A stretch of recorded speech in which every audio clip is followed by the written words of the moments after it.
Next slide.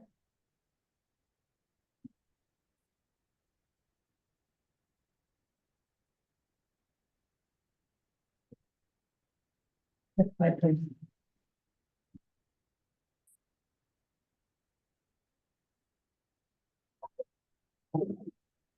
Next slide. Okay, so tonight's agenda just has a few items. I'll go over meeting logistics, and then we will go into introductions of the steering committee members as well as members of the public. We'll start with those who are in attendance in person and then transition to those who are on Zoom. We also invite people to share any information about upcoming community events that you might have.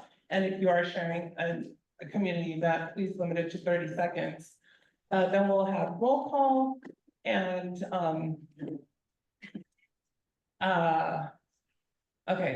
we'll have roll call, and then I'm not too sure what item B stands for. So let's just transition to the next slide and see if it might make sense. Next slide, please. Okay, so just a couple of in-person and virtual reminders. We may pause and make adjustments throughout the meeting to ensure equitable engagement for both in-person and virtual attendees. For in-person attendees, if you have a question or comment, please raise your hand or your name placard. And for virtual attendees, if you have a question or comment, please raise your virtual hand or type your question or comment into the chat. The order that we'll be taking questions and comments, it'll start with steering committee members in person, and then we'll go and call on steering committee members online. Then we'll go to public members of the public who are here in person, and then we'll go to members of the public online. Next slide. And so virtually, for those who are on Zoom, we figured out the tech issue.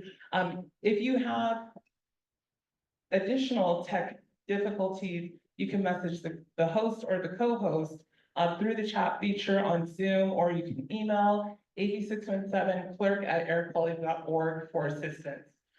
During the actual steering committee discussion period or during the public comment period, each person who wants to speak, again, this is for virtual participants, you'll need to raise your virtual hand. And you can see that the little icon that says raise hand, that's what you would click. If you're participating on the phone, dial *9 to raise your virtual hand. And once you are called in to speak, state your name, your affiliation, and if you're calling, in order to unmute yourself, you would press *6. Next slide. And now I will pause it for the logistics to be provided, interpreted in Spanish.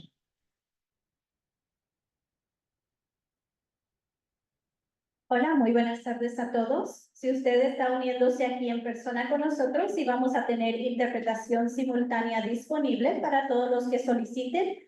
Nuestra colega está en la mesa de atrás y tiene equipo disponible para asistir. I will repeat everything I'm saying in Spanish and English in just a moment. Para los que están en línea, si usted se ha unido en línea y usted necesita interpretación simultánea, sí la tenemos disponible. Ya la función ha sido activada. Para seleccionar la interpretación, favor de seleccionar el icono que apareció en mundo abajo de su pantalla. Después de seleccionar el icono que apareció en mundo, usted necesitará seleccionar interpretación del lenguaje. Seleccione español. Silencia el audio original. Y por último, ya estará listo, pero si usted está uniéndose a través de una tableta o un teléfono, sus opciones son distintas. Usted necesitará seleccionar los 3 puntitos que indican More o más opciones. Deslizar hacia arriba. Seleccionará interpretación del lenguaje. Seleccione español. Silencie el audio original. Y estará listo o lista para participar en cuanto seleccione listo, done o finalizado para activar la función.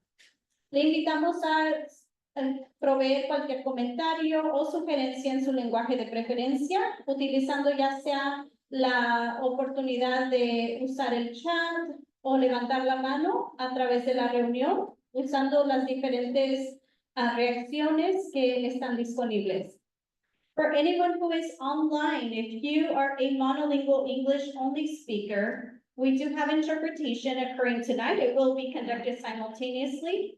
To select the interpretation icon, if you are a monolingual speaker only, you will need to select the world-like icon at the bottom of the screen if you are on a computer. Once you select the world-like icon, you will select English and you will be good to go. And if you are using a cell phone or a tablet or other devices, your options are actually going to be selected by selecting the more option feature or the 3 little dots. Once you select either option, you will go into English and you will be good. No other changes need to occur, but this way, if we do have any comments or questions from Spanish participants, you will hear them in real time. Thank you. Gracias.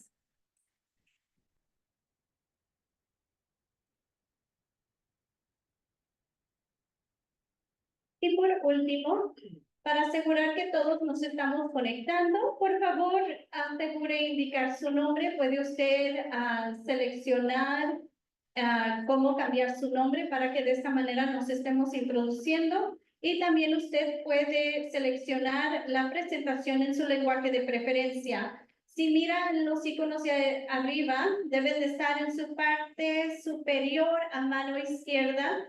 Hay un icono que dice presentación ya sea en inglés o en español. Usted puede seleccionar la versión que usted desee para ver la presentación en su lenguaje de preferencia. So another feature that we are making sure is available tonight is the selection of your preferred language for the presentation itself. You can select the icon that says English presentation or Spanish presentation, usually at the upper left-hand corner. You can toggle between the English presentation and Spanish. If you know anybody who needs guidance, or if you need guidance through this feature on knowing how to access the right presentation mode, please feel free to send us a message and we can guide through. Thank you. Thank you. Okay, next slide.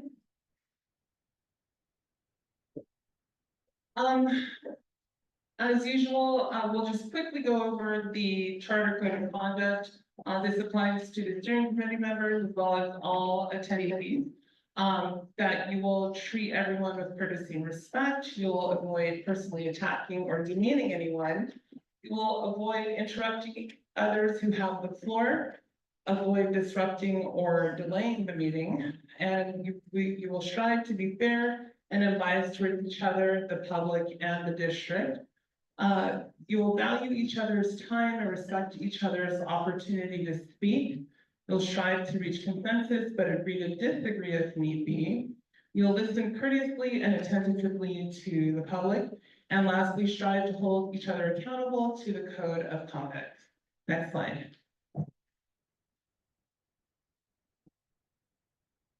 Tonight's agenda, we'll start with welcome and introductions. Then we will move on to administrative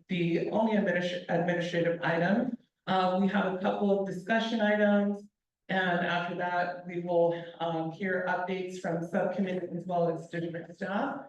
We'll move on to new business and upcoming meeting topics, and then before we adjourn, we will open it up for public comment.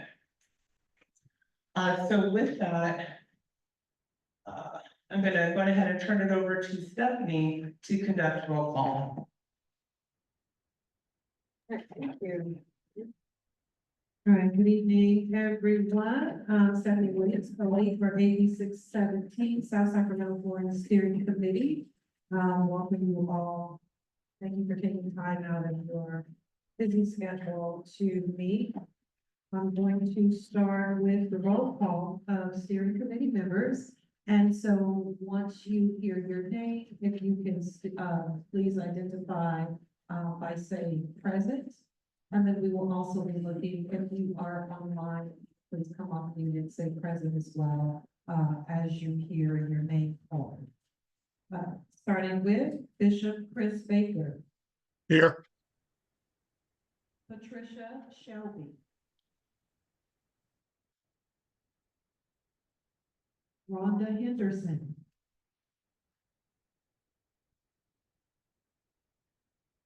Tito Home. Vincent Valdez. Here. Rachel Brown.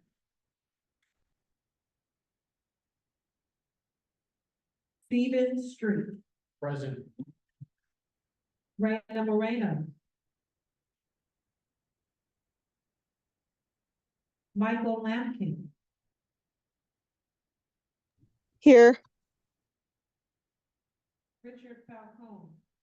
Here. Richard Lincoln. Here. Ward Winchell. Barry Boyd. Here. Morgan Brown. Here. Lori Walker. Roberto Rizzo.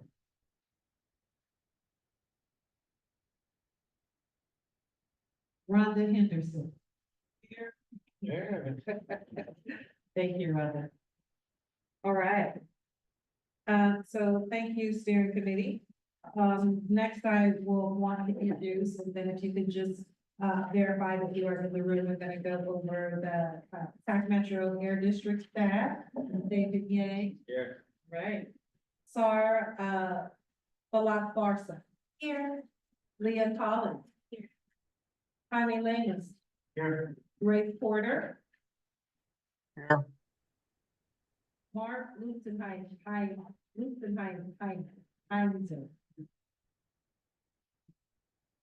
Amy Roberts. Thank you. All right. Next will be our CARB staff. So any CARB staff in the room or online. Adriana Smith. Here. Kevin Halls. Here. Erica Trinidad. Thank you. And then we have our facilitators that are here, Veronica Cummings and Brenna Rome. All right, thank you. We're gonna do start with the public. All right, next I'd like to, for members of the public, if you could please raise your hand and our facilitators will come, and you can state your name, please. Adrian Rand, Family Vision. Jose Saldana, South Sacramento resident. Any other members of the public? Teresa Revere. Yeah.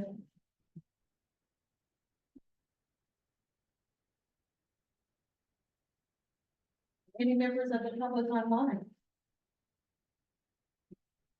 How can members of the board members?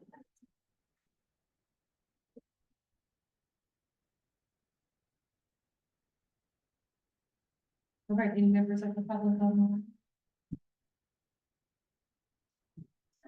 Park staff. And we All right, can have this is Ray for the Air District. Just so you know, we're having a hard time online hearing. There are a few members of CARB in the public online, but they might not be able to hear you. all right. Hey everybody, this is Kyle Goff with CARB from Community Air Protection Incentives. Sorry, I was muted. Hi, everyone. This is Deldy Reyes from the California Air Resources Board, Office of Community Air Protection. Yes, we can hear best when folks are speaking directly into the microphone. All right, gotcha.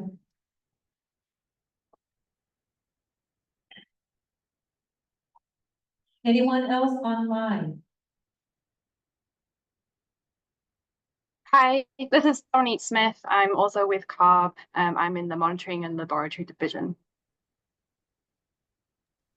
All right, thank you very much. And this is Trish Johnson, also with the Office of Community Air Protection, Community Air Grants Program.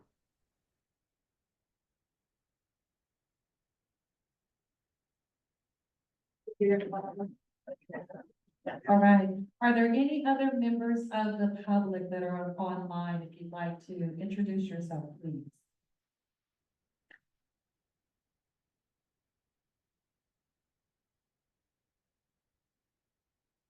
All right, thank you, everyone.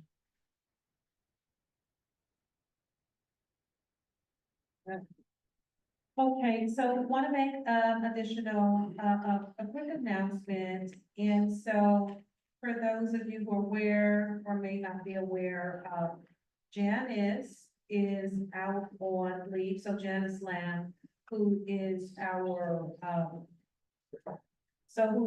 director here for AB 617 steering committee, is out on leave.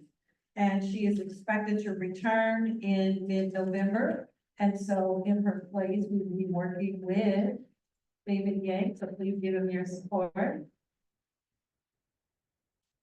All right, let's see what else.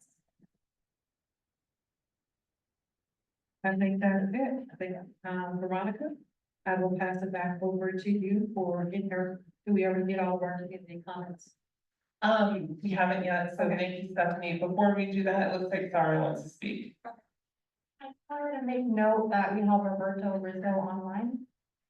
Great, thank you. Thank you. Okay, if there, now this is the opportunity, if you have any community events that you'd like to share with everybody, plug your event. You have 30 seconds to let us know what's going on. Hello, It takes a second. hello, Richard Polifon here. I just wanted to announce that the vehicle emissions project, which is underway with the County of Sacramento and other partners, is going to be having 2 town halls, bringing forward some of the information we've collected. One will be on September 18th, purely in Spanish with English translation. The other one will be on September 25th, purely in Vietnamese with English translation. If you'd like more information, please feel free to reach out to me and I can connect you and get you invited. Thank you. Also, I apologize. There is an initiative underway for tree planting called Árboles de Vida, which is a volunteer neighborhood planting event. And there will be a tree planting event going on for residents specifically in South Sacramento. And that will be on Saturday, August 12th. And we do have a QR code here in the sign up if anyone is interested. October 12th. My apologies. September 12th. October 12th. Sometimes I too wish I could go back in time, but alas. All right, do we have any other community events?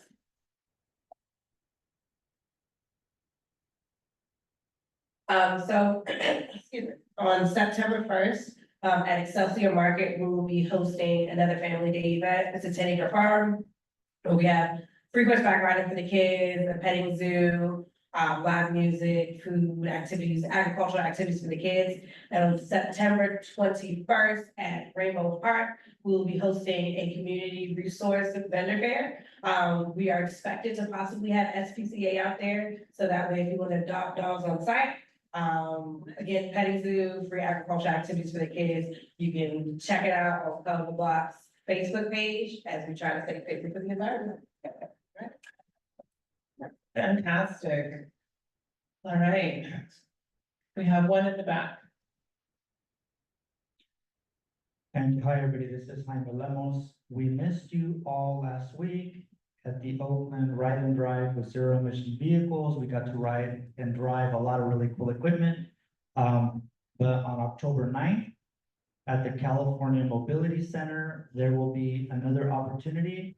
I will send out an invitation again to all the steering committee. Thanks. Okay, wonderful. These events, these sound fantastic. Do we have anybody online who, looks like we have, Trish Johnson, go on ahead. Hi, I mentioned I was with the CARB's Office of Community Air Protection, the Community Air Grants Program specifically. We provide grants to community-based organizations and California Native American tribes. We have a grant application that's going to actually open up next Tuesday, that's September 3rd. And the application will be open for until November 1st. And so we're really looking forward to getting applications for projects to do air quality education in your community or maybe enhanced air monitoring. It's totally up to the applicant. But we have almost 16 million to award out for awards anywhere between 300,000 up to 500,000. So we're really looking forward to getting applications and our whole team. I know Adriana is there with you, and there's a lot of CARB staff attending. We're all available if anyone has questions between now and November 1st. Okay, what's the website? Thank you very much. Trish, we have a question. What is the website? Our website, I guess I can give it, it's www.arb.capp-cag.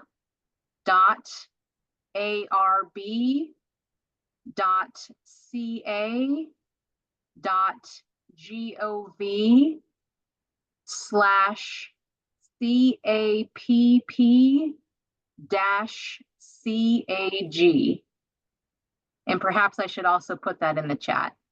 Oh, thank you very much, Kyle. I just share something quick for you to say on the microphone. We'll send an email to the full steering committee. Okay, great. Kevin said that an email will be sent with all of the details. Kevin from CARB. Great. Okay, so let's go ahead and move on. Stephanie, we're gonna move on to administrative items. So turn it over to you. All right, so next up, is our, only administrative item for this evening, and it is to approve the meeting, summary. And so steering committee members, your meeting summary is in your packet, also was emailed out ahead of time. And so, want to give you a few minutes to take another quick look at that. And then I will ask for a motion to approve those meeting minutes. And so I'll give you, those of you online as well, give you an opportunity to review those again. And I'll circle back in about 2 minutes. And we'll set the time. Yeah.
I've got 30 more seconds.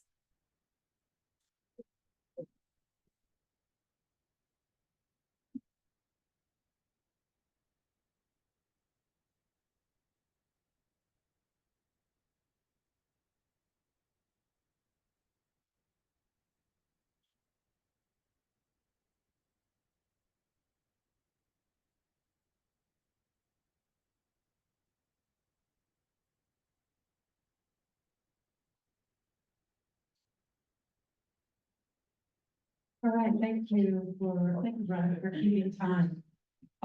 Is there a steering committee member that would like to make a motion to approve our meeting summary? Make the motion to approve the meeting summary. All right, we have a motion to approve the meeting summary. Second. All right, we got a second. All right. Thank you. All right, we can go ahead and I'll just go through very quickly. All right, we're gonna go for a vote. Let me get my list.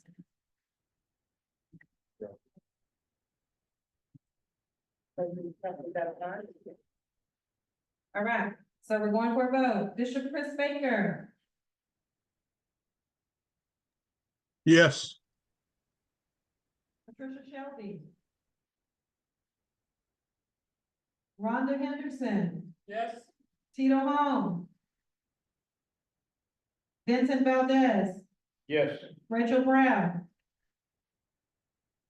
Stephen Street, Yes. Raina Moreno, Michael Lampkin, Yes. Richard Lincoln,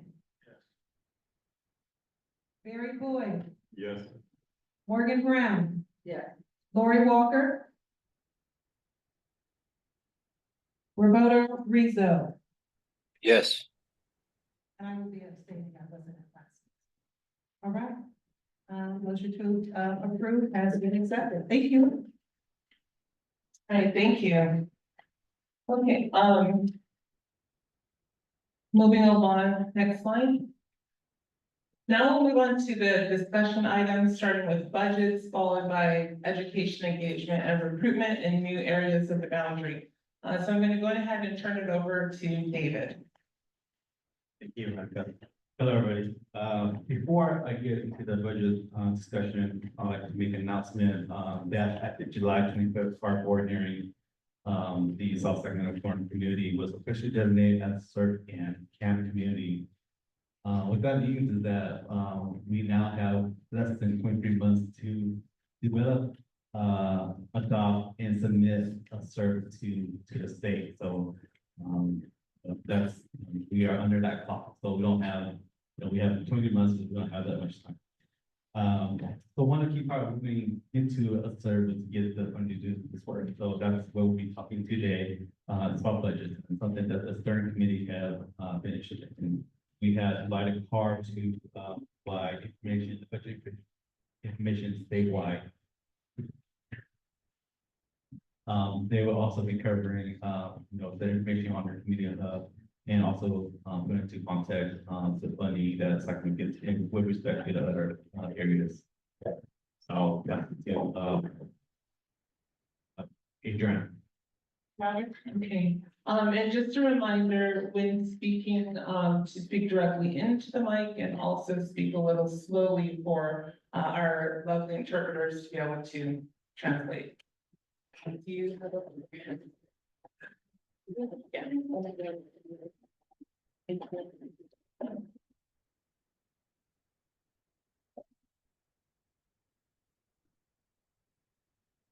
Hi, can everybody hear me online? Just want to confirm.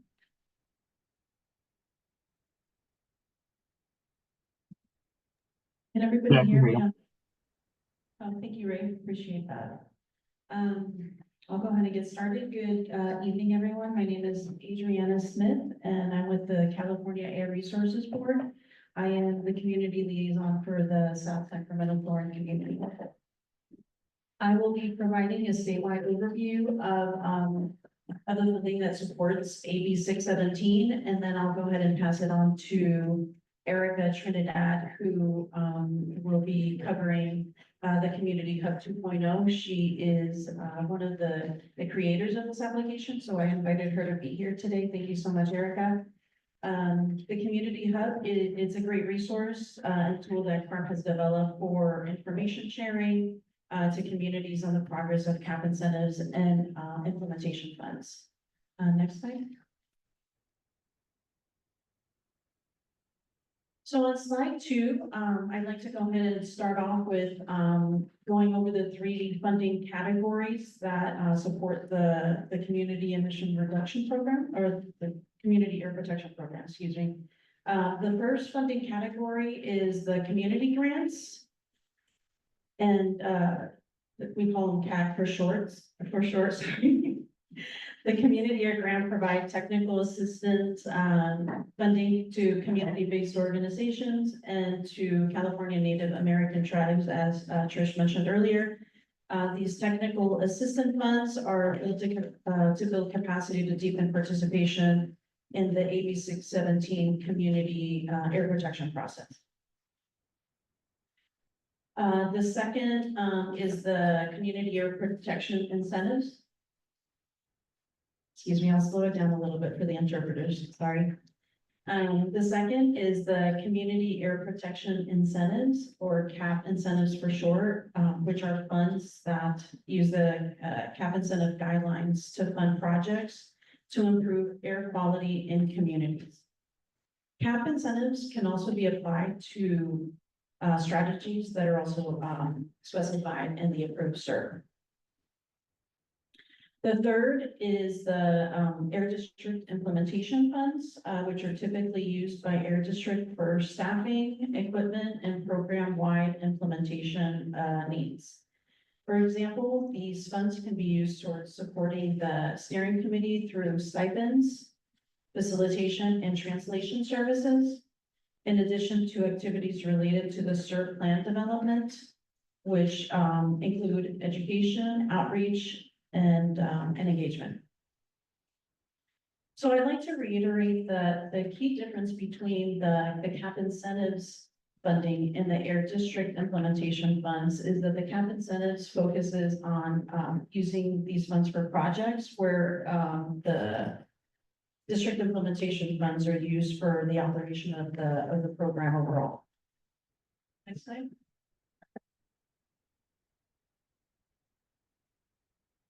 I just want to make a note here on this slide. Oh, sorry, I think that's the next slide. So for this table on this slide, it shows the total appropriations statewide, as well as the total CAP incentives that were awarded to Sac Metro. I want to highlight that the CAP incentive funding that Sac Metro has been awarded has remained fairly consistent throughout the years at about 6.5 million in project funds. I know there's been questions from the CSC that has come up whether funding will continue to remain consistent. And unfortunately, the CAP incentives funds, the amount we receive will vary depending on what we receive from the budget. And our hope is that that this amount continues to stay consistent, or that it grows throughout. Next slide.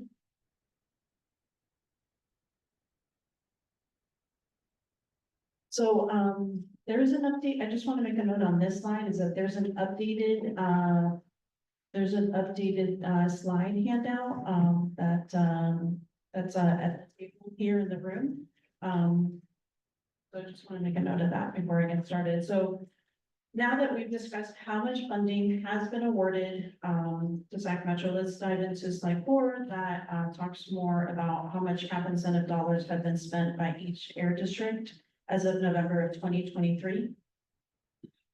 There's some things I want to highlight as we look at the total expended dollars, is that there are some factors that must be considered. Oftentimes it can seem like things may be slow moving, but we have to remember that participation in the program is voluntary. There could be delays in the process due to factors that are out of the air district's control, like supply chain issues, and there are also a lot of steps that are needed to get the money out the door from the district into the applicants. So these are some of the things that we do need to consider when we feel like things are not moving so quickly as we'd like. Next slide. Slide 5 here lays out the total statewide appropriation of implementation funds, or money that has been set aside by each fiscal year. It also includes what Sac Metro has received over the past 7 years. As you can see, the amount of implementation that the district has received has remained fairly consistent over the past 6 years, and this consistency remains true for all their districts that participate in the program. David Ying, he will represent this better on slide 8 when he talks about the statewide AB 617 implementation funding. So he'll go into a little more detail on that. Next slide.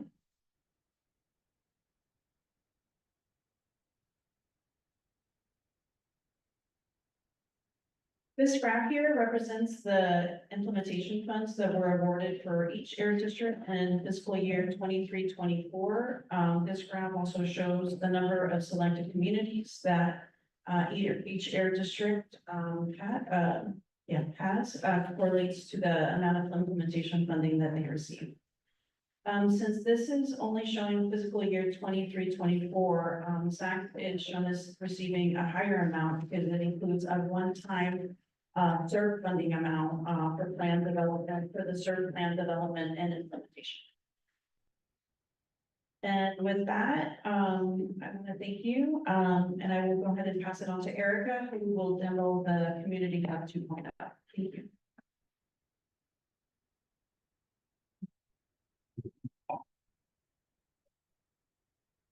So we have somebody with a question.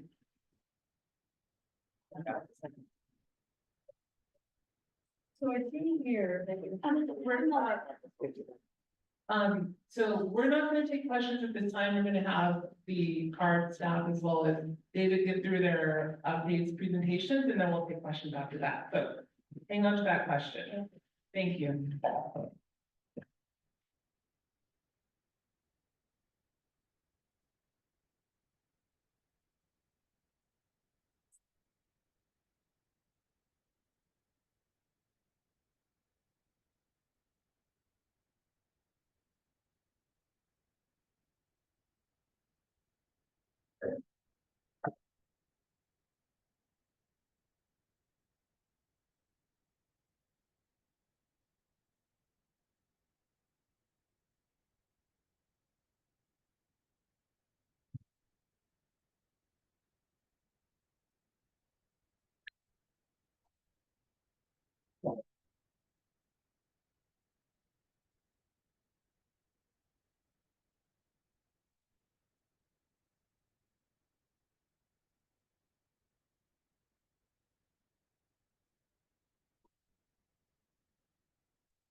Hi, good evening.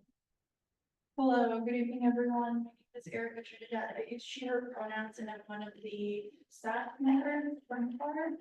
I'm very grateful to be here this evening. I'm usually the technical liaison for South Coast Community, so I was really excited when Adriana reached out to me and asked, like, oh, can you give a demo on the Community Hub?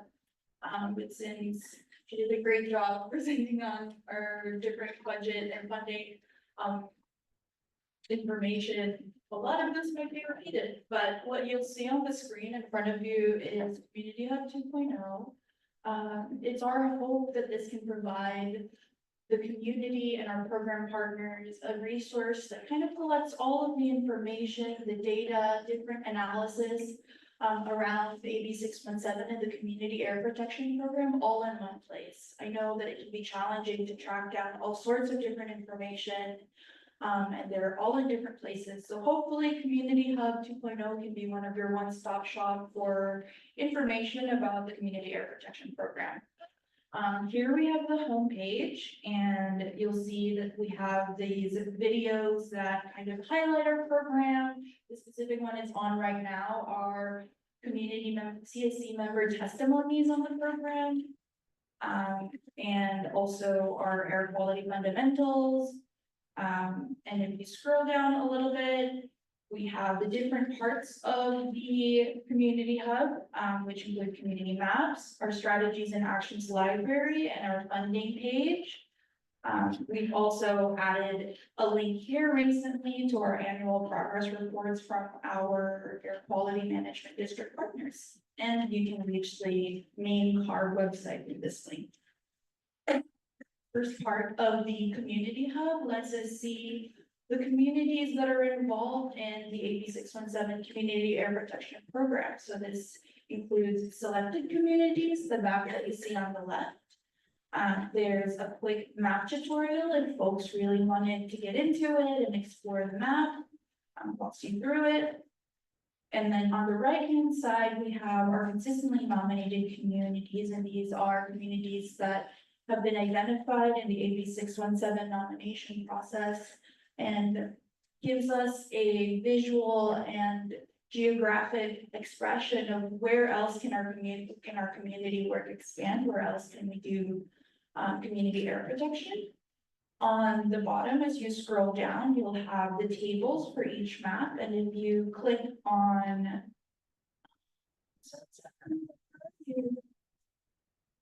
South Sacramento, it'll take you to the South Sacramento boundary, and you can learn more about the community. You can go to the district webpage. This is the newly expanded boundary. It's super fun to learn how to update this map. And it's the same for the consistently nominated communities. We're gonna move on to the strategies and actions library, and Cynthia, my co-developer, and I, we're really hoping that this page would serve as a resource for CSC communities and community members to see what's up in other communities, what's up with, you know, other CSCs across the state. What are they focusing on, and what strategies are they including in their community emissions reductions program? So you can kind of see all of the different communities in our program and the different strategies that they have in their SERBs, in their community emissions reduction program, SERBs. And if you click on one of these, you'll see all the different communities that have transportation and mobile sources, for example, in their SERBs. And if you are like, I don't like this graphic, Erica, this graphic is boring to me. We also have the classic table, very similar filters. You can, you know, look for different strategies, select by community, by the air district, or, you know, if you were like, what's up with locomotives? You can type in locomotives and search for all of the strategies and all the SERVs across the program. We're gonna move on to the funding page, and this will be kind of familiar because Adriana just gave us an overview. But you know, you went through the implementation funds, the CAP-incentives and community air grants. Here is a quick overview of how our program is funded, and also the different funding allocations for the whole of the program and where it comes from. On the bottom here, I was requested to highlight this link, but this is our FAQ. This is our FAQ. If you had some burgeoning questions, like questions you wanted to know about our funding, this is where you would go.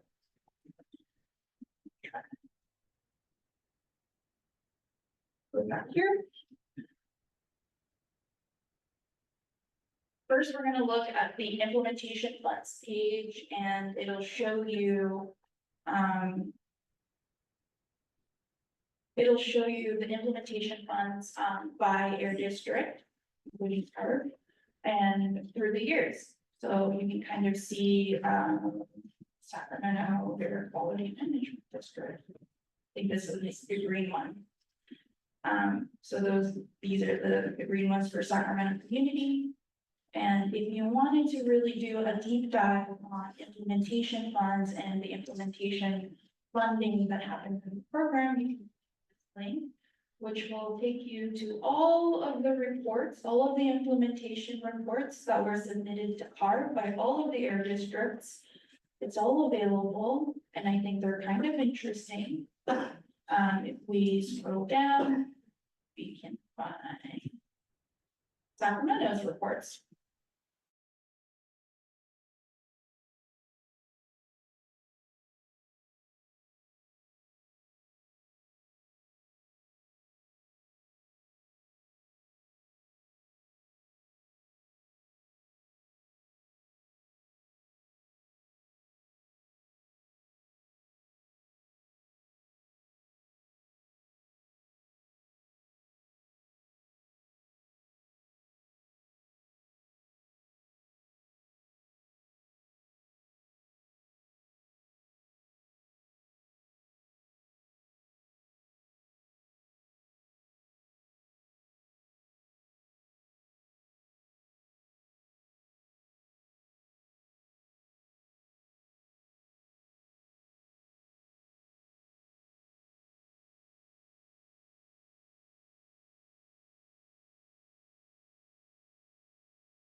we lose sound or is it just me? It looks like we lost the room.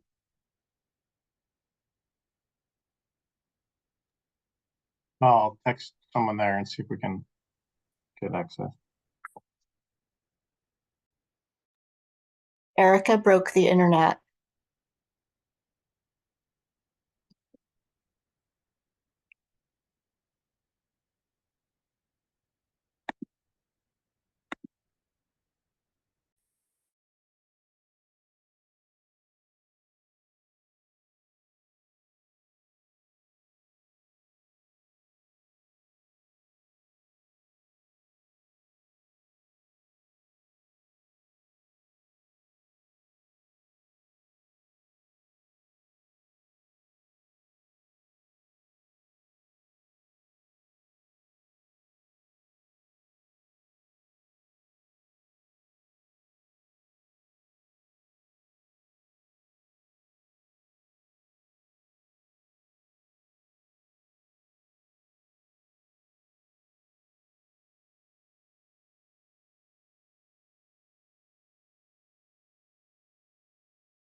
We're waiting to hear back.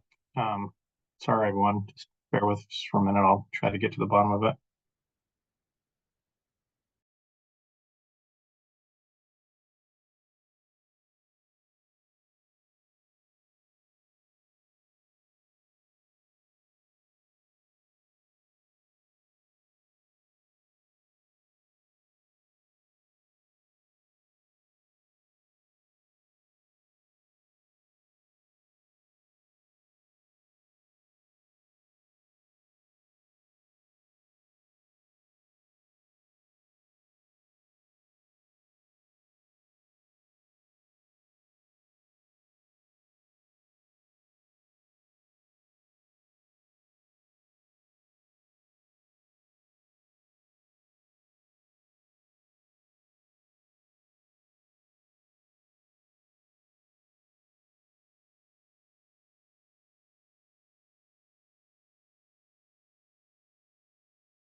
Fully, we were able to get the Zoom restarted, to our steering committee members and members of the public on Zoom.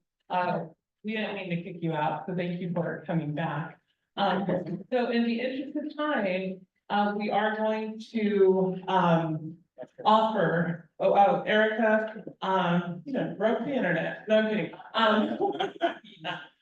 So we're not gonna continue that portion of the meeting, and instead, our staff, they will be sending out a doodle poll, to the steering committee, members who may be interested in hearing more, learning more, continuing that part of the meeting. So look for that to come out, and CARB staff is willing to meet for, half an hour or so, because there wasn't too much left. So with that, I'm going to go ahead and turn it over to David, and, David, you'll go ahead and give a little bit more information about the budget. Yes, if you guys did, budget slide, yes.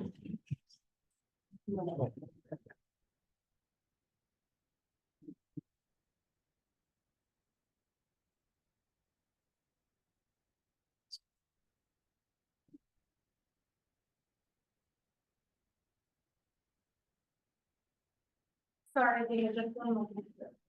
And while we're waiting for those slides to be loaded, just to let you know that, when it comes time to take questions, we'll start with questions from the steering committee members. First, those who are in person, then those who are online. And then we will take questions from members of the public after we get through the second item on this agenda, which is the education, engagement, and recruitment in the new areas of boundary. So, so with that, I'm gonna go ahead and turn it back over to David. Thank you. Thank you, Ronka. But before we start, get to the, or while Sarah bring up the slide, I also want to mention that this is, with this budget discussion, this is, the start of the budget discussion. There's a lot of information in the budget, you have to ask for that information, a lot. This is to give you an idea of what we're thinking for the budget.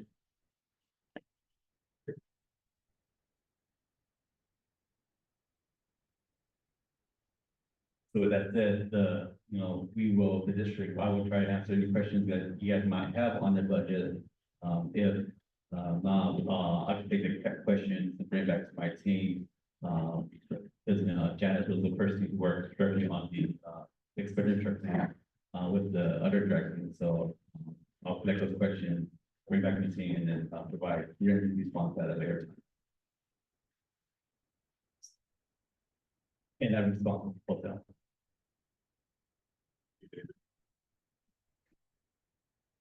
Richard. Richard.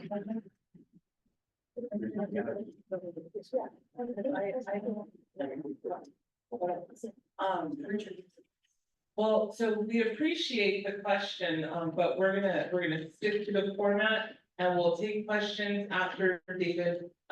We'll take questions from the steering committee member after David is able to give his presentation. So go ahead, David.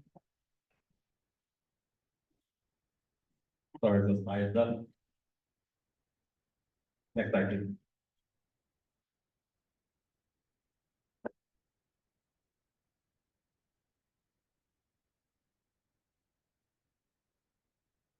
So this is to give, context of how much money the Heritage has been receiving for implementation funds. We've been getting about $1.25 billion per year for implementation. I just want to note that in fiscal year 22-23, Imperial Disney as red and San Diego Disney as purple. They received a one-time funding to help with the startup development. Yeah, next slide.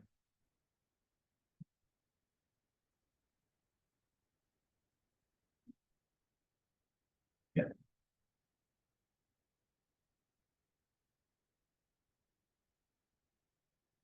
As Adrian had mentioned, there's a couple of of funding sources, right? One is for the project, funding, the other is for implementation funding. So, the yellow box is the incentive fund, and I'll pass that to, Jaime, then is with the director of, that oversees the, incentive, funds. Hi, everybody. Again, this is pretty short. As you can see here, we've been getting incentive funds from fiscal year 17 and 18, as Adriana Smith from CAR mentioned, kind of on average of about 6 million. First year was a little bit less, 3.65. And then we got pretty upset with the state and everybody else and said, you know, Sacramento deserves their fair share. And then we ended up getting 14 million the next year. So it made up for the first year. And then after that, pretty much 6.5-ish, no funding for 2021. And as you can see, going all the way to fiscal year 23-24, 6.52 is what we recently just got. And that 6.52 is for the incentive funds or the projects that we've been working on for the last years. Fiscal year 17-18 through fiscal year 23 and 24 have followed the incentive guidelines, which pretty much are similar to the Carl Moyer program as well, just as Adriana has mentioned. And so for now, as we move forward to the CERT, that's going to be fiscal year 24 and 25. And so we don't know what that funding allocation will be, but we'll be doing projects very different. We will also be coming to the steering committee, or actually, I should say, we've been working with the subcommittee already, kind of, you know, getting ideas as to what are some of the priorities. But we'll be working with the steering committee on different ideas, different strategies. Some things to consider also is how the funding is distributed, right? Because that's, you know, let's say we get $6 million again. So will the $6 million be used only in South Sac Florin? Or will they be used throughout all DHCs in Sacramento County, right? So those are the questions we'll be bringing back to the steering committee. The types of projects, also the same. We know through lots of community engagement, lots of conversations with the steering committee as well, the different organizations that sit around this table, there's a few priorities, school buses, mobility of people, how do we move people around, heavy duty diesel, and community charging are some of the priorities that folks have mentioned over and over and over through the years. So those are just some ideas as well. But the community air protection incentive guidelines have opened for other types of projects as well, like trees. I know that Vincent Valdez has been mentioning lots of trees and other types of projects. Whatever type of project we choose, we'll have to go back with the California Air Resources Board, and we'll also have discussions with them, and then they'll also make the approval with us all together. So I will leave it there. Thank you, Jaime. So the other part of money is our implementation funds. Like I mentioned, we have been receiving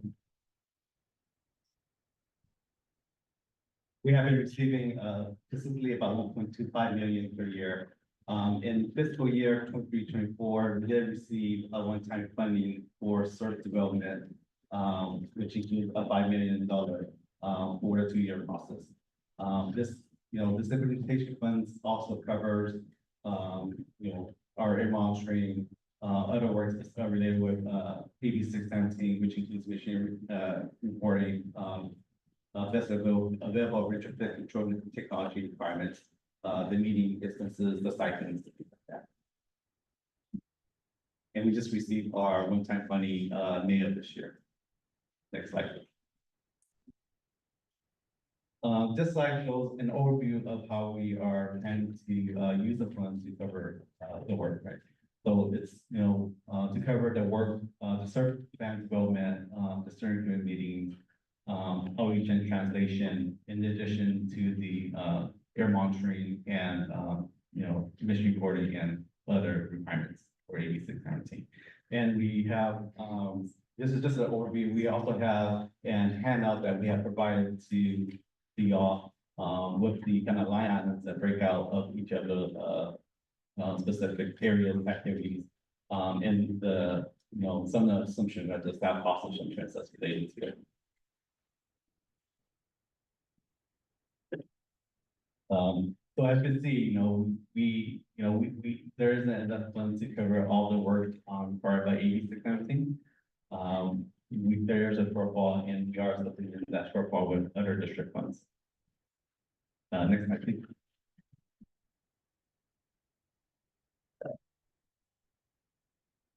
As mentioned by Erica, our reports are online. Our reports are also on our webpage, which highlight how we're using the funds for each of the grants.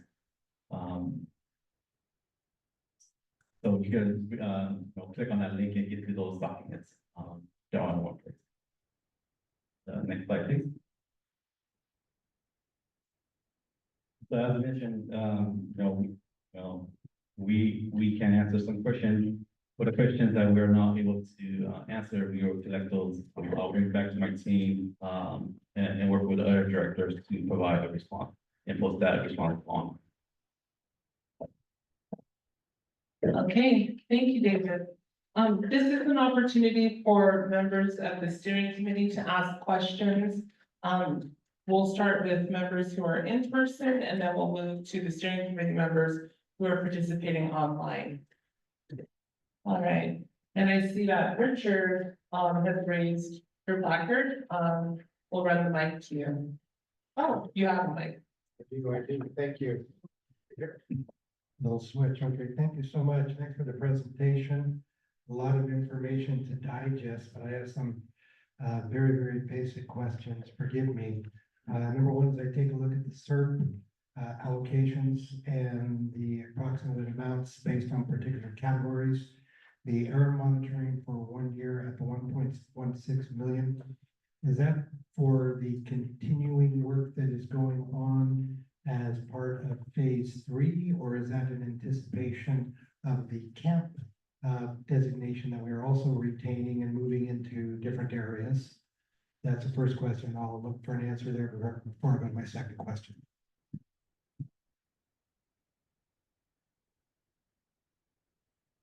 So yes, that's to continue monitoring using the Corvo laboratory. It's a discussion that the CERN committee will need to have, right, to see where we want to locate the Corvo laboratory. That 1 year that we have committed in the camp has come to an end. I think it's been more than a year now monitoring that same location. So that's something that this committee will need to figure out later on where to monitor in the future. But as a follow-up, considering the fact of the expanded boundaries and the addition of a continuation of camp for the possibility of the new areas, are there any funding that has been set aside for that effort?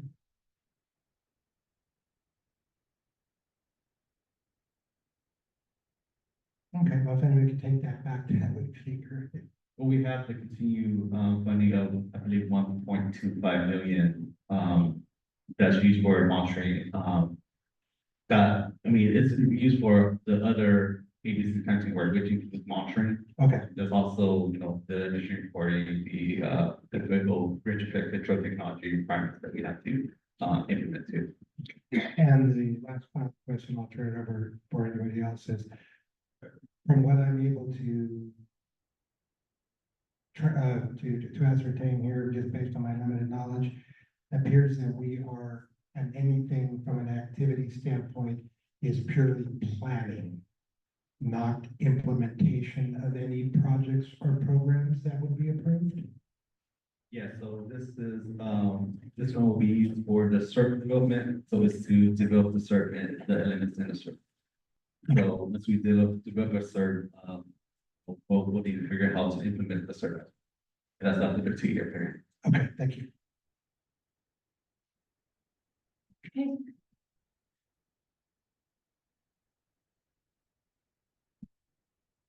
Go ahead, Vincent. Okay, thank you.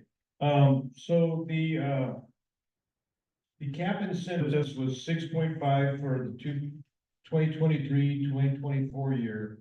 And so that funding will be used for cap incentives. And but my question is for the upcoming year, for the money out that's not allocated yet, that'll be used for cap incentives as well, not for CERT projects. This is Jaime again. Let me clarify. For fiscal year 23-24, that is traditional cap incentive projects with familiar guidelines and cap guidelines. For fiscal year 24-25 that have not been allocated yet, and we'll probably know in October or November if there's any allocation and how much that will be. That funding will be used for CERT. So the planning that Richard was just asking about, that planning will identify projects for the CERT. And then fiscal year 24-25 will provide a budget to be able to identify what projects would be potentially implemented. Thank you. So in the future, and I'm just trying to figure out the difference between cap incentives and CERT projects. What will be the difference there when we get allocated for money? And is it 50-50 or is it whatever we come up with? So I was under the impression there was going to be $6 million for CERT projects, but if there's cap incentive projects included in those funds, where would the line be drawn? Oh, Or the dollar? I see where the confusion is. So cap incentive, where it says in that slide, cap incentive project funding, once that slide comes up. Maybe I shouldn't use the word implementation, because now I'm confusing things. So, the incentive project funding is for the CERT projects. Okay. Yeah. So forget that I said implementation, because I think that's where the implementation funds are David's and Janice's, and this steering committees to implement the plans or for the camp. Yeah, sorry about that confusion. Okay, thank you. I have one more question. In the budget projection, there's FTEs, which are full-time employees. I had to ask the question. There's 11 full-time employees in all of the, on the 2 pages. Is there a dollar amount, average amount for a full-time employee? Or how would we base 11 full-time employees in the dollar amount in these budgets? Or is there a staffing time dollar amount that's not on this list? Or separated from the expenses? So I'll defer on that, Vincent. I'll check back with our finance teams on the, I guess when you're asking is the average for the full-time employee rate, the cost for a full-time employee rate. Well, I guess in the previous budget submitted to CARB online, there's a staff time line item, and then in this projected budget, staff time is absorbed in meeting expenses and steering committee members. I don't know, there's just a lot of different areas where staff time is absorbed into, but I think that's a valuable dollar amount to be designated out as well. Thank you. Thank you, Vincent, and thank you, David. Do we have any other questions from steering committee members who are in person? Looks like Barry has a question.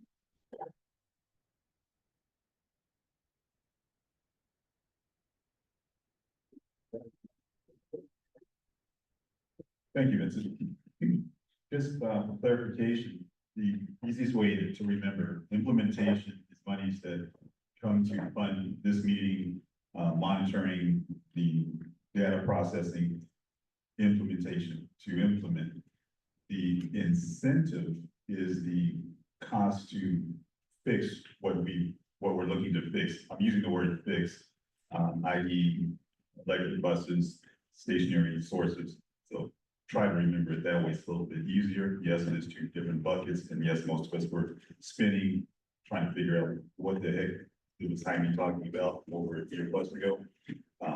But anyway, just that was the same question Vincent was asking, easier way to try to remember.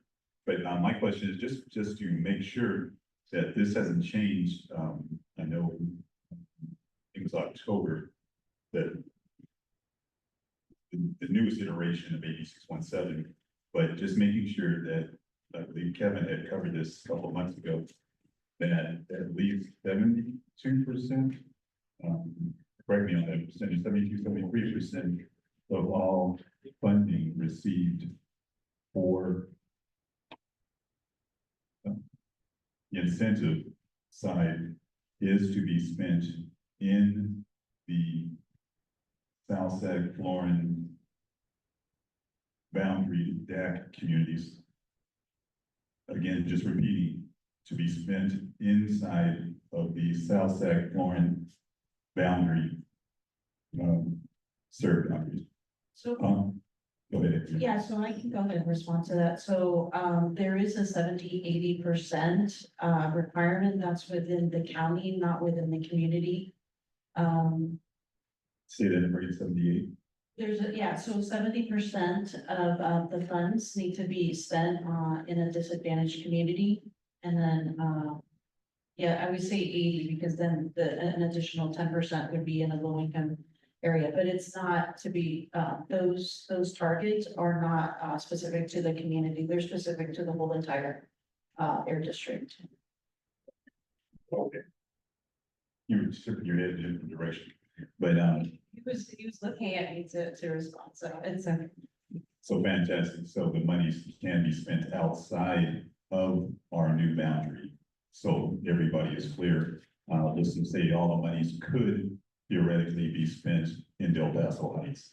All of the monies being the incentive monies of the 6.2 million or whatever that dollar amount is, just so everybody is clear. So keep your eye on the money to make sure most of it stays back here on our side. Thank you. Thank you, Marion. Thank you, Adriana. All right, final call for any questions from steering committee members inside the room. And if not, then I'll go ahead and turn it over to steering committee members on Zoom who might have questions. If you have a question, please raise your hand and we'll call on you.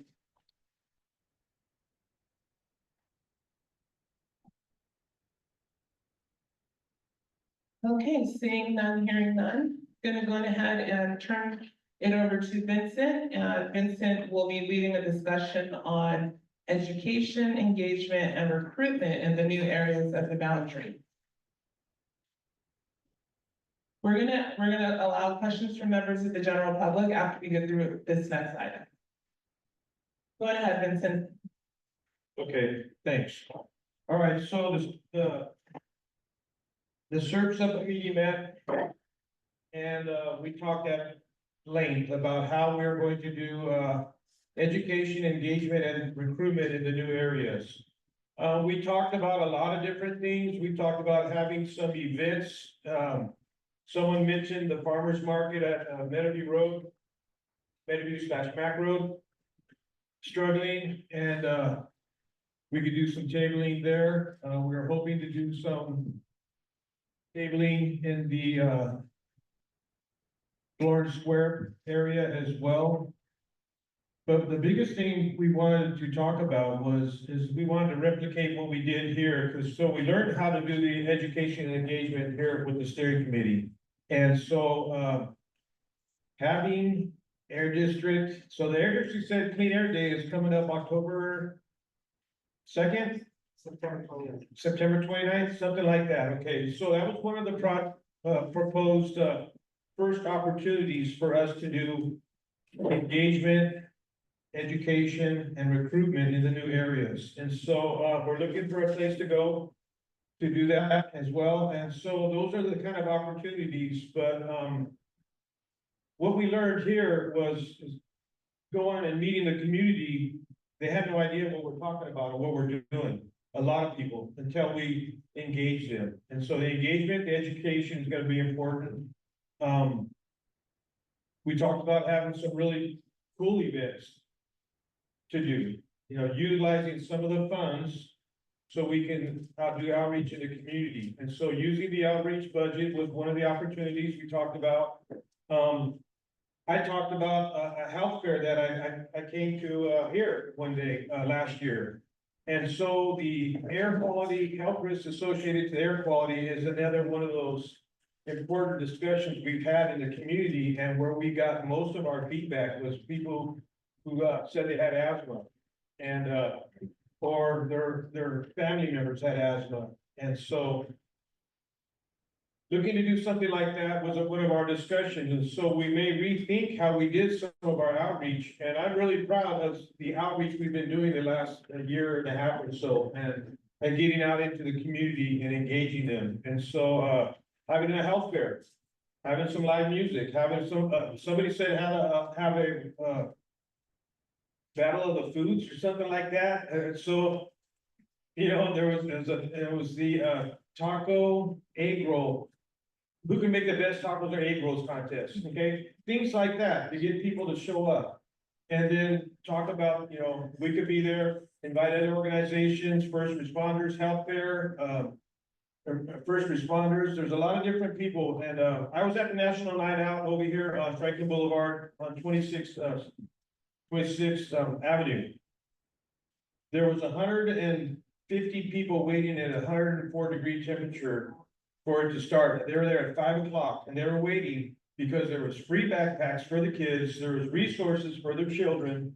And so those are the kind of things that we may need to do, ideas and tools to get people to go show up. And then Morgan just said there's a farmer's market out there in Vineyard area that needs support too. And maybe we could partner and have something exciting, something like Clean Air Day, for people to come out and show up. And so this is the things we talked about. We also talked about mental health being at our event. And we also talked about helping the homeless at our event. And so these may be outside the box, but I think we need to look outside the box to get engagement in these communities, education, engagement, and recruitment.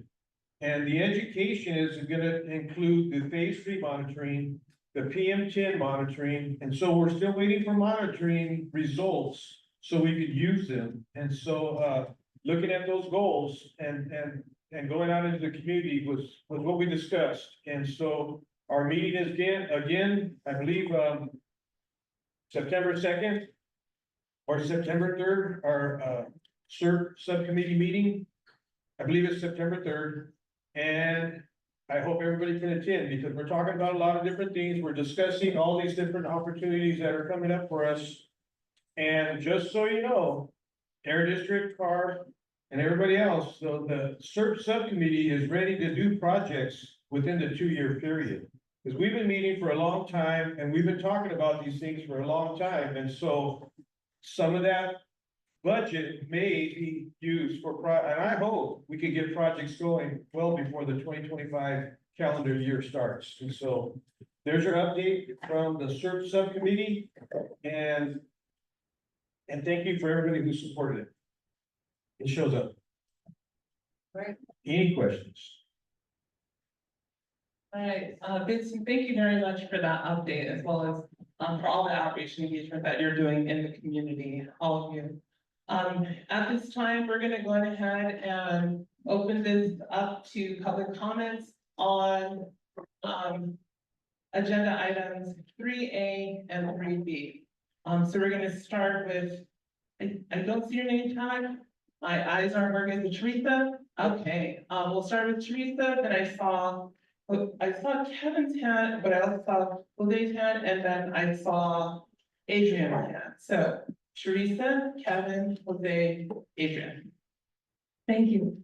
I guess for me, it's a little bit difficult to do the questions at the end when you've already touched on 3 different aspects of this presentation. So I'm just going to do one.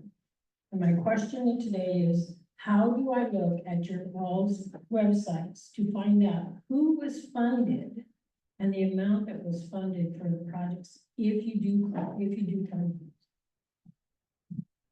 Okay, and just to note, so we're taking public comment, we're noting the questions, but at this time, we're just receiving public comment. I'll go ahead, so your question, Teresa, is how do you find out who's been funded? And the amount that they were funded for. Okay, we've noted your question, thank you. All right, I see, we're gonna go ahead and go to Jose. Okay, I have several comments. First, Barry rephrased what Vince said, and I heard something different. And I hope the district takes it back. I thought Vince was asking how much of that 7 million is accounted for by staff time. Furthermore, I'd like to just ask, how much does each of these meetings cost? And how much of that is staff time?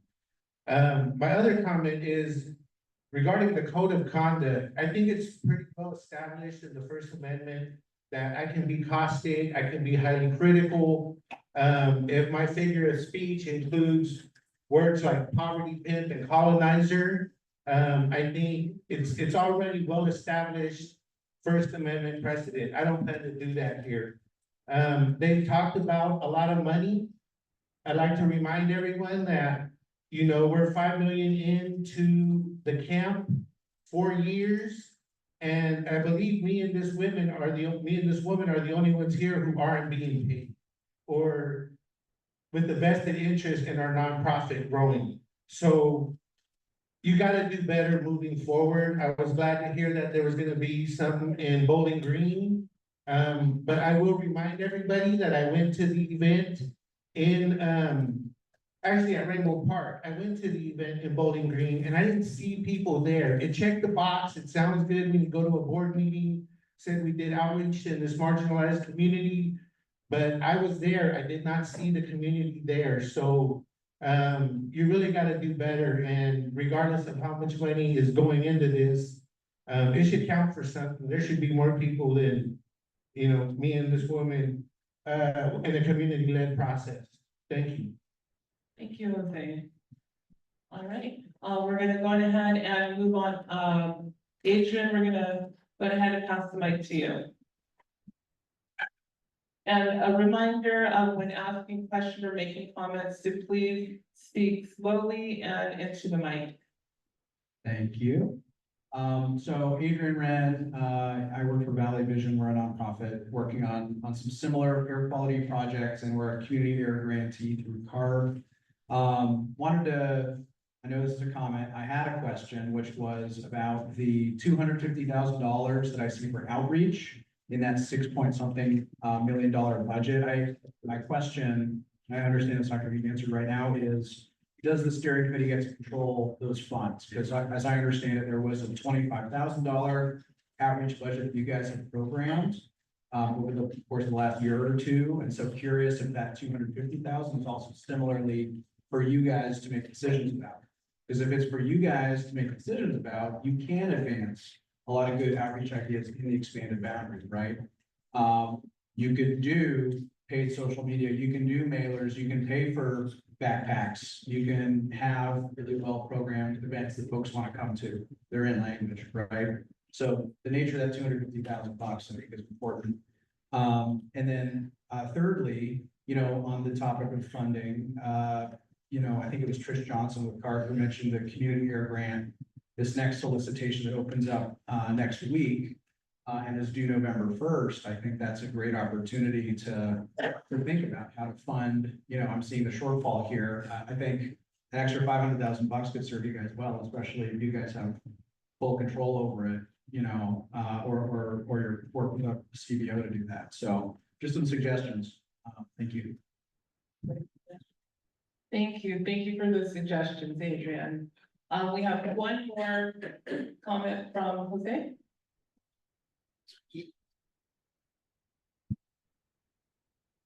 I got caught up in my rant and didn't give my suggestion. I think it would help to go to where people are at instead of trying to be creative and draw them in.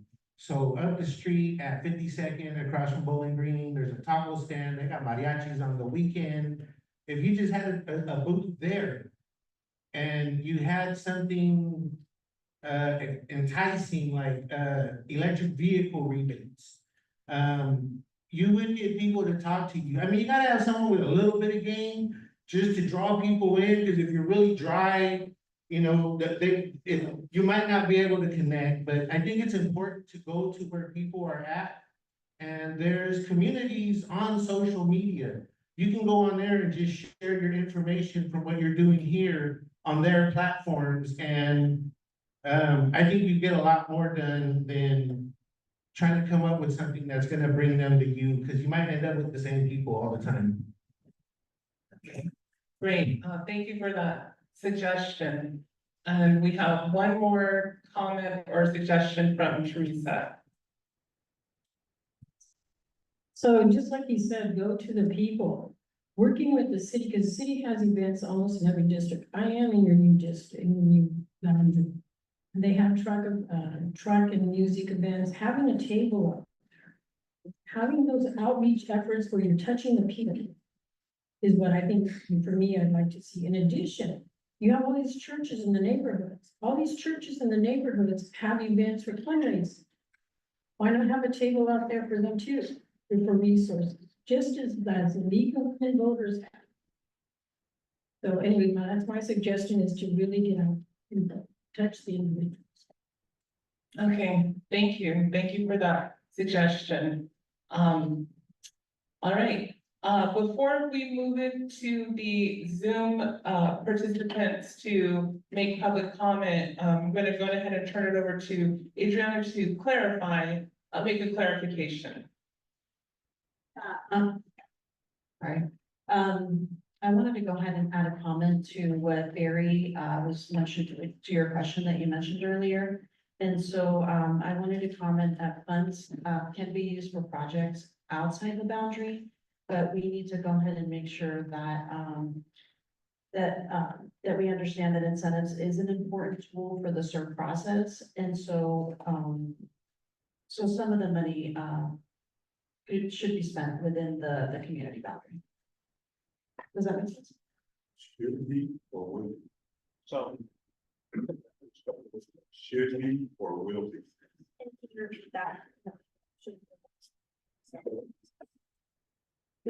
it should be, I mean, I think Jaime will be working with the subcommittee group on priorities, and I know you will be, right, or should be.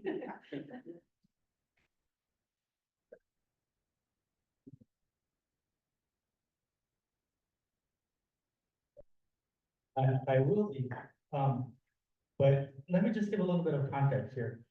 So since 2018, within the AB 617, not the new boundaries, but the existing, the older boundaries, we've spent $7.8 million already. Out of the CAP funds, it's been 3.4 million, but we've been investing all sorts of other incentive funds, not just community air protection funds. And we've been doing that with your cooperation, your help, with priorities and all of that. So Barry, yes, and to Adriana, yes. We've been working with the steering committee volunteers as we develop the CERB and the CERB projects. We will definitely be working with the subcommittee and the CERB and the steering committee also. Great, thank you for that clarification. I'm gonna move it on to the Zoom participants. So it looks like we have Roberto, you're going ahead. Yes.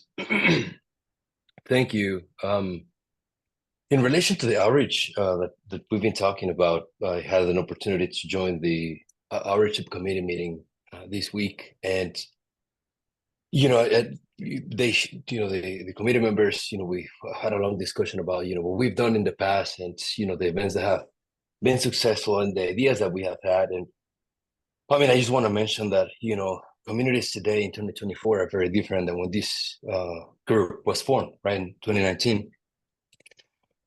Obviously, not only because of COVID, but also because things are moving very quickly. I mean, it was mentioned already that we could, do the outreach in different ways. Events are great. I agree. I've done events, I've double events, through some outreach education campaigns that I've led, but it will be great to explore other ideas. And again, this is my second meeting, right? I understand that, and I've been looking for as much documents as I can find and trying to educate myself on the work that we do. But I'd like to understand what's our target audience, right? Like, I really want to see, I mean, I don't know if this is something that we put together during the outreach committee meetings, or subcommittee meetings, but like, who do we want to talk to, right? I mean, I understand the boundaries, right? But who within those communities we want to talk to? And then from there, really think about a strategy that is going to work. Again, events are great, but I mean, I would love to look at the numbers. So how do we actually talk? How do we define success for what we're working on, right? Is it 50 people stopping at our table? Is it 150 people? How many clicks have we gotten on our website? I mean, it's important to think about all these things because, not only for, the return of investment, but to see how successful we're actually being. I mean, I was looking at the document that kind of outlines what we have to do for the committee. And yeah, one is to provide direction for community concerns, within our boundaries. Two is to help, figure out where we're gonna do community monitoring. But also the third is partner on emission reduction programs. And like, I don't know, I'm having a hard time. We have a lot of conversation, and but one, who's our target audience? Two, how do we make sure that we're actually being successful? We need to define that. And then three, make actual decisions on what's going to be better for the committee. And again, where do we make these decisions? Is it at the subcommittee meeting? Do we have an agenda item for one of the next month's meetings? What's the process for that? If you could educate me, that would be great. Okay, thank you, Roberto. I'm not sure if you're asking these questions for discussion amongst the steering committee members, and if you are, then I'm gonna have to pause on that discussion. Right now, we are taking comments from members of the general public. And if there are no comments from members of the general public on Zoom, then we will go ahead and open it up for the steering committee to have a discussion. So might have to hang on answering that question for a second, okay, Roberto? All right, this is And good. with that, Thank you. Thank you. With that, are there any members of the general public on Zoom who have any public comment to make? If so, go ahead and raise your hand, and if you are participating by phone, press *9 to raise your hand, and then *6 to unmute yourself when you're called on.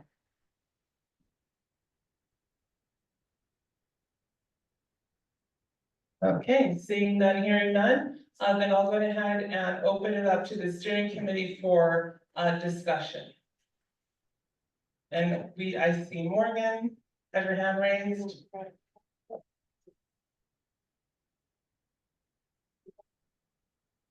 So this is kind of like a dual comment, kind of what Roberta was saying, as well as kind of to piggyback on like some of the suggestions that this had mentioned. Before you continue, yeah. Sorry. There we go. I hear me now. So this is a piggyback on both Roberto as well as Vincent. I guess it's kind of like a compound suggestion as well. Working with the youth. Also, working with a lot of BIPOC and minority populations, I do understand that a lot of times it becomes very cliche when you talk about clean energy and environment. Just because that's not the struggle that is dealt with in those communities. So I do agree with being able to bring certain information and programming to them. Personally, I'm always gonna say that in my mindset, I feel like, especially when it comes to the conversation of clean air and clean energy, really, really trying to find ways also to target our youth. Because one, youth can't come without families, or they can't come without their parents. So either way, by default, they'll still learn as well. I also want to welcome and offer any facilities that I have to be, like, I didn't know the Clean Air Day was the 29th of October, so September 29th? September 29th. Okay, so like I already, in my mind, I'm like, what can I do to get all of the kids that's already involved in our program and all the parents that's already, the community members to kind of know about these things.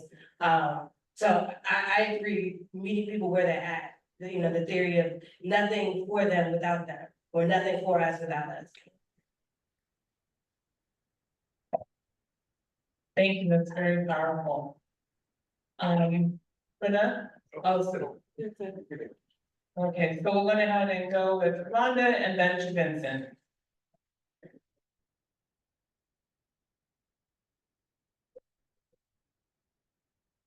Okay, in response to Roberto's question, who's our target audience? Is it those that are designated boundaries that have been deemed to have the worst quality of air? That's our first priority. And to go where the people are, we can go to schools, we've done that before, we've gotten them in their newsletters. So I think it's, to me, it makes sense to deal with people that have the highest level of pollution in the earth, and we saw some of those. That's why we added our boundaries to make it a lot wider. Okay, thank you, Rhonda.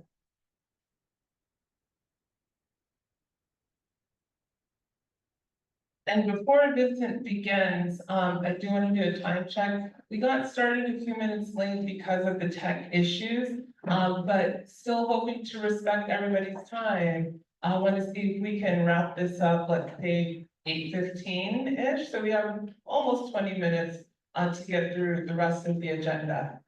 With that, Vincent, no pressure to rush or anything, but go ahead.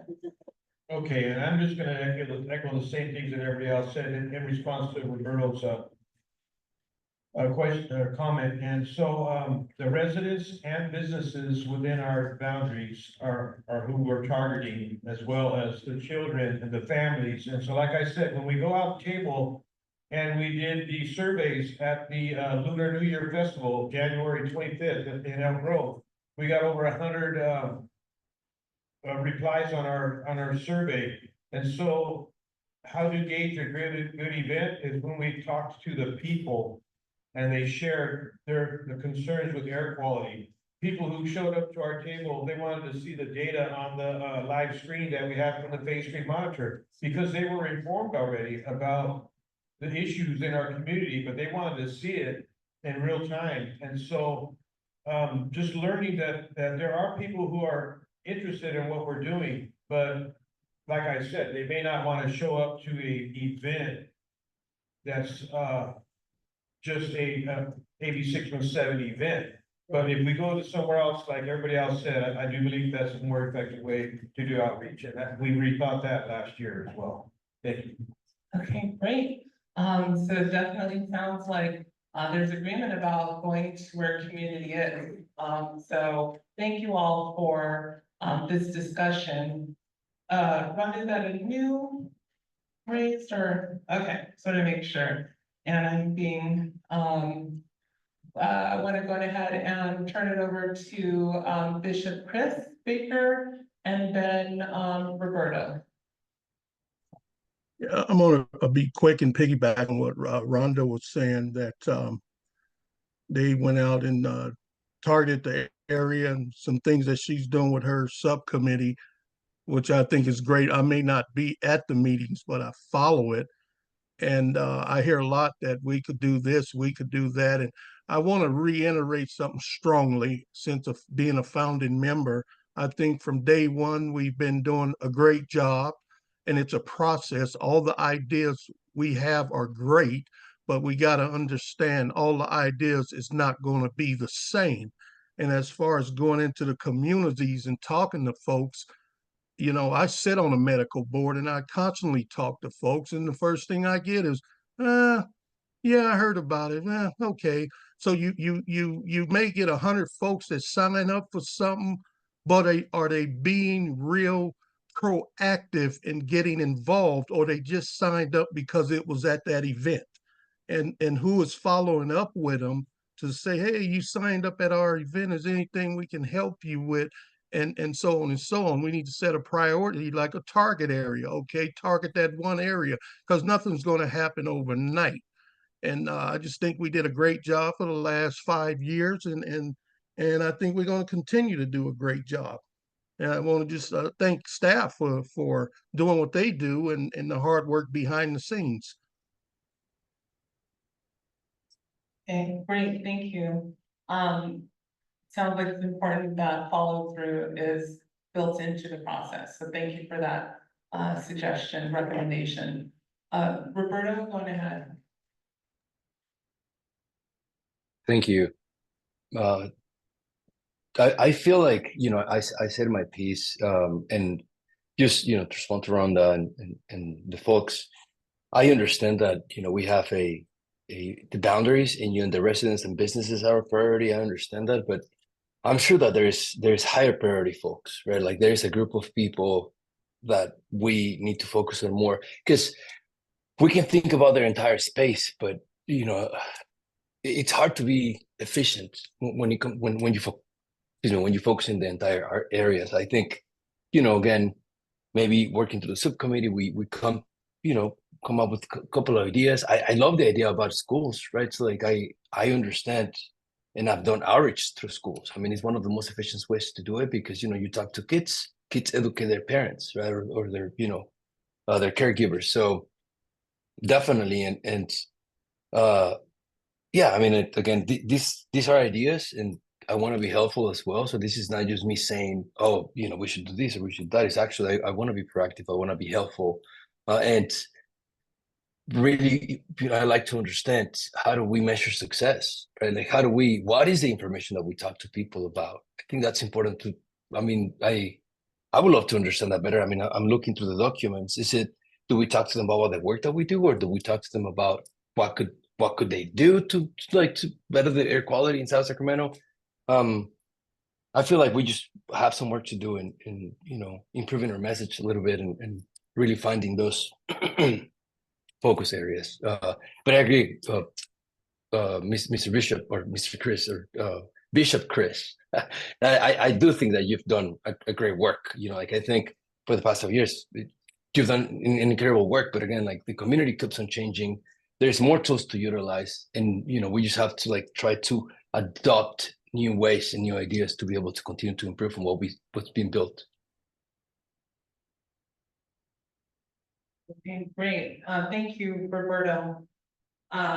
We do have a couple more steering committee. Well, we have one steering committee member and then Kevin from CARB. So go ahead, Rhonda. One way to measure success is by changes in people's behavior once you give them knowledge and education about air quality.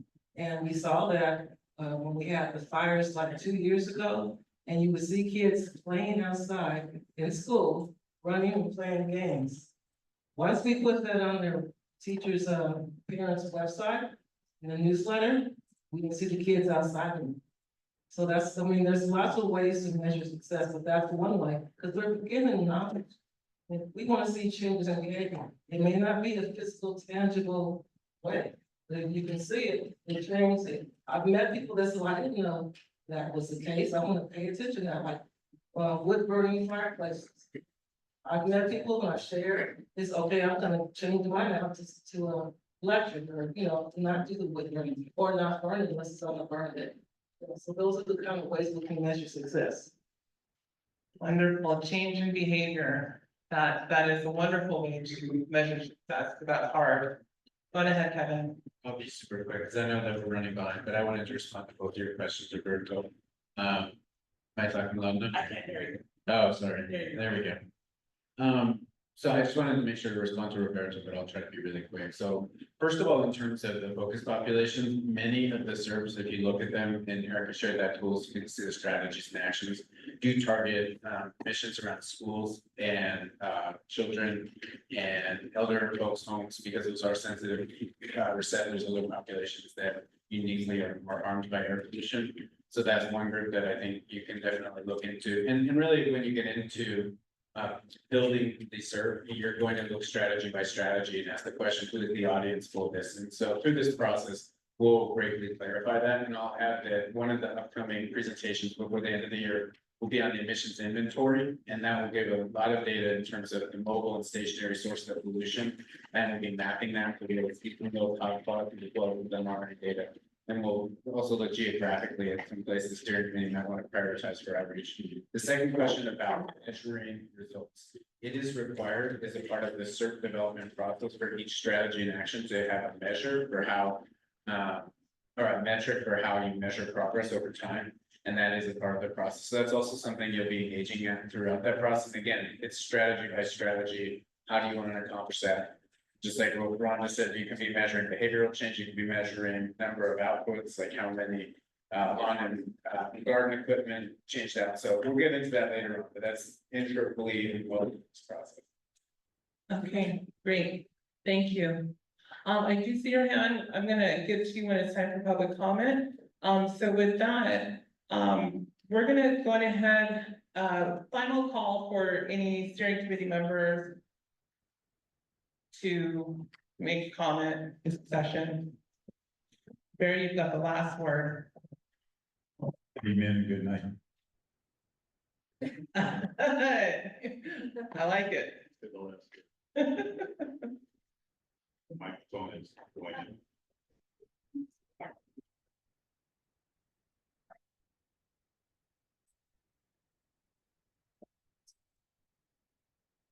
Microphone check, there we go. To everyone is spoken in regards to the outreach. We are all conditioned by repetition, so we hear it once, more than likely it may not stick. It has to be repeated over and over and over and over again. That's just the nature of humanity. We're conditioned by repetition. It's like a terrible record that they play on the radio over and over, you hate it, but they play it so much, and so when they stop playing it, you request it. That's how a song becomes, most requested. So with that said, with outreach, it's the same thing. It's repetition, repetition, repetition. Whether, not whether, but in the same communities, same events, year after year, after year after year. It's continued outreach. I mean, period. It's, there's only so many of us. I'm still actually healing from a health issue from 2 years ago. So I know I haven't been out there. But at the same time, we were trying to put something together in like less than 10 days, go out to the banana festival, didn't work out. It was just logistics didn't work out on that one. But going forward, again, it is just involved by everybody. Yes, we're a volunteer army. Not even an army, a platoon. Not even that, a company. Wait a minute, not even a company. But anyway, staying on topic, it is just that everyone has to be involved in, lip service. But at the same time, the 5 years in of outreach, it should be well oiled in how the process goes. And to which we were finding out, I think one of Roberto's points was, there's nothing on paper that we've seen in regards to the process of wanting to outreach. It's mechanical. It should be non-linear and just fluid. But again, maybe there is that information. I haven't seen it, Roberto hasn't seen it, and that's what we started asking in the last couple of weeks. That's my comment. Okay, great, thank you, Barry. All right, so now we're gonna go ahead and move on to updates from the outreach and CERT subcommittees. And then move it over to district staff, there are the updates. So there's actually not an update from the outreach subcommittee because the co-leads are not here. However, we do have a very brief oh,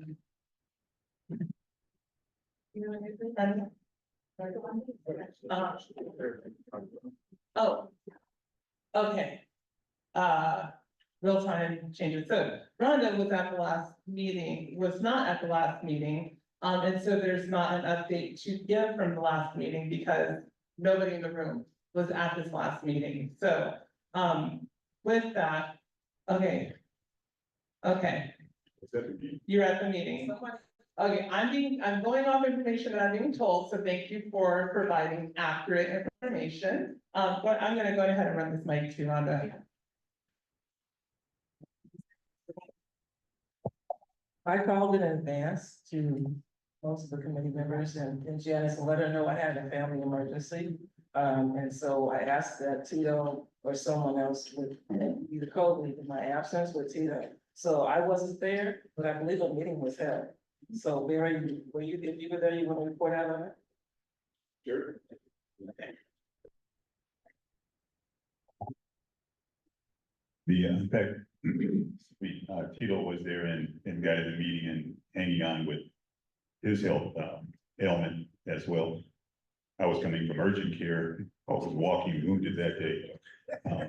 Oh, trust me, I'm looking down and seeing crutches over here as well under the table. I won't call anybody out. This committee, I'm telling you.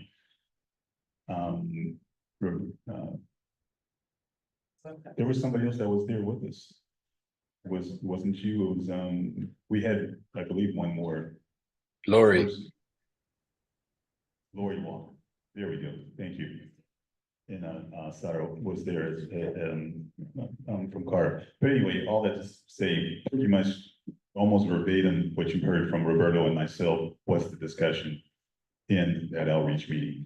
So there it is, trying to keep it short. Much appreciated. Thank you. All right, with that then, gonna go ahead and turn it over to Vincent for a CERT subcommittee update. And I can keep it short. Everything that I reported earlier is basically what we talked about at the CERT subcommittee meeting. It was the community engagement and education in the new communities, projects and opportunities to get out into the community, as well as needing the data to take and use as education tools. So those are all the things we have talked about. Thank you. Okay, wonderful. Very important discussions. I'm gonna turn it over to district staff for any updates that you'd like to share. Yes, so I just want to follow up to an update we provided at the last steering committee. We had provided an update that there was a permanent action being done at the Sac-Stewart facility. And we had heard that there was some interest and questions from the group. And so with that, we did hold a public workshop at the North Laguna High Library on August 14th. That went over the permitting process, what Sac-Stewart was trying to do. Sac-Stewart was there as well to get an update and provide information. Our permitting team was there as well. That meeting was recorded, so we do invite you to watch that video. If you have any questions about that process or action, feel free to reach out to Amy Roberts, who's the director of the engineering and compliance department. Okay, thank you very much, David. We're almost done. Want to go ahead and move it to new business and upcoming meeting topics. Does any member have any new business that you'd like to share? Morgan, Greta, can you on the mic, please? Not promising the show, but no. Well, we appreciate all of your time and we appreciate the work that you're doing with the community. Thank you. So I did want to just mention, I did invite, one of the representatives who's actually on the Zoom today from IQ Air Foundation. They have awarded Color the Block a air monitor to place at our farm location to, collect data and actually do some education outreach with our kids. I also am making this mention because they mentioned to me when we had a meeting, that they weren't sure whom or how to get a direct contact to actually kind of do some collaboration work or to collaborate with the Sacramento Air District. So I just want to point out that we do have a representative on the call, and before we leave, whoever can let me know how to connect you guys. Okay, great. Tiffany Tran, sorry, from IQ Air Foundation. Great, thank you for that. And when it comes time, when we open it to public comment, if Tiffany would like to speak, then we invite Tiffany to also add on to what you said. Do we have any other new business?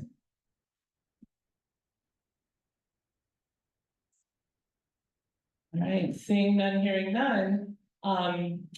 Thinking ahead about the agenda topics that steering committee members would like to see at the next meeting. We can go ahead and receive your suggestions now, or the Air District staff could also receive those suggestions via email. So does anybody, email it is. Oh, okay, Vincent, go ahead. Previous slide on.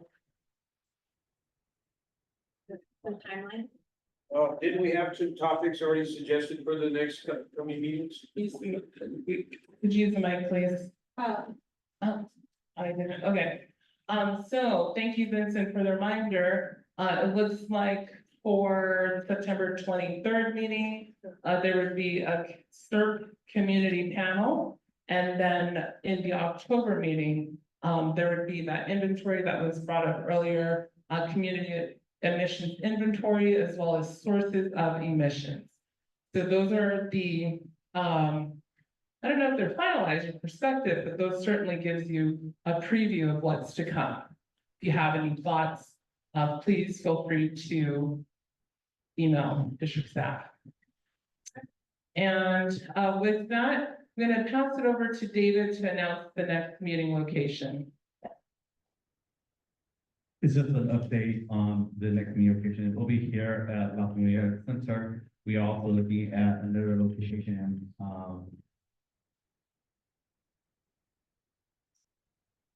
Forest Square. Forest Square, we have reached out to them. We just need to go out there to make sure that the room, works logistically work for us. Make sure they have, it's big enough and, Wi-Fi and other amenities that we will need to run the meetings. Okay, great. So be on the lookout for the announcement or confirmation of the next meeting location. Last item, we'd like to go ahead and open it up for final public comment. This is, Jose, I don't know if you saw your public comment from earlier.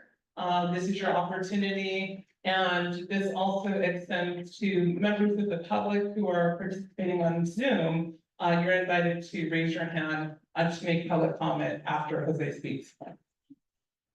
Yeah, first I want to respond to Robert Rizzo's comment about metrics and call out one demographic specifically. So if you are intimate with South Sac, you know this is a landing ground for a lot of refugees escaping the war-torn Middle East.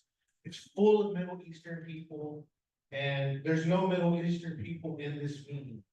That could be one metric for success. We recruited someone from that community that is connected with their community to be here speaking up for their community, and then not tokenize.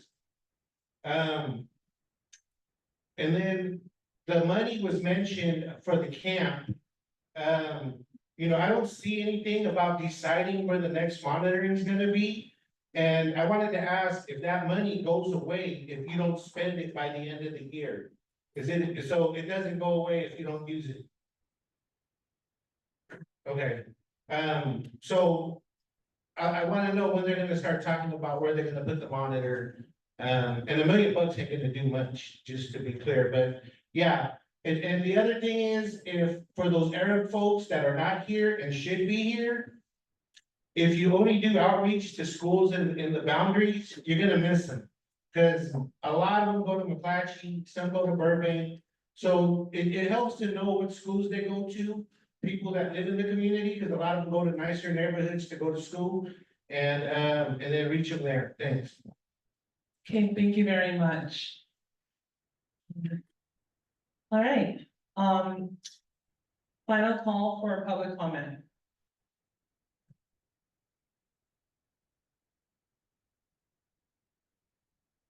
Okay, seeing none, hearing none, oh, thank you. All right, folks, I promise it'll be 20 seconds or less, but I do want to let you all know that on September 17th, we're going to have a kickoff for this new initiative CARB is doing called the statewide mobile monitoring initiative. And it's focusing on 6 different air districts, one of them being in Sacramento. This is something that can help supplement the air monitoring efforts you all are doing. So I just wanted to let you all know that. I'm going to be sending an email with those details about the workshop. And then make sure my email is attached. So if you have any follow-up questions about what is that, where are we doing outreach, how can you get involved? Please reach out. They're also going to be recruiting members of the public. These are paid positions to help assist in advising and implementing this program. And you can also learn more about those opportunities at this workshop as well. This community. September 17th. And we'll send an email with all those details. Okay, great. That definitely complements the work that is being done here. So thank you for that announcement. All right, so with that, before we adjourn, I want to ask you, what do we want? Sounds like you want a lot of things. But let's try that again. What do we want? One more time. What do we want? Wonderful. All right. Thank you very much. Meeting is adjourned. Hey,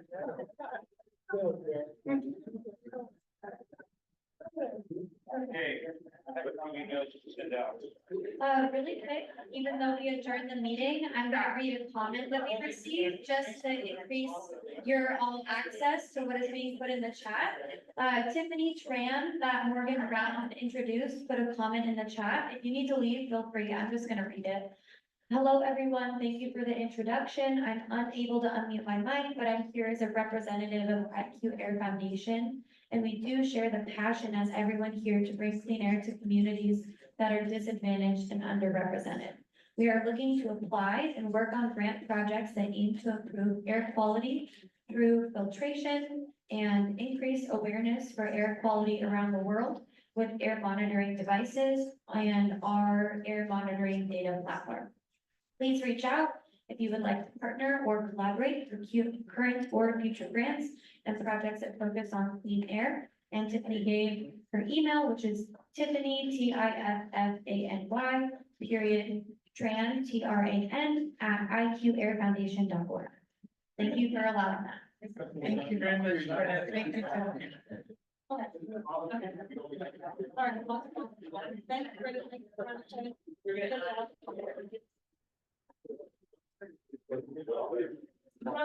Okay.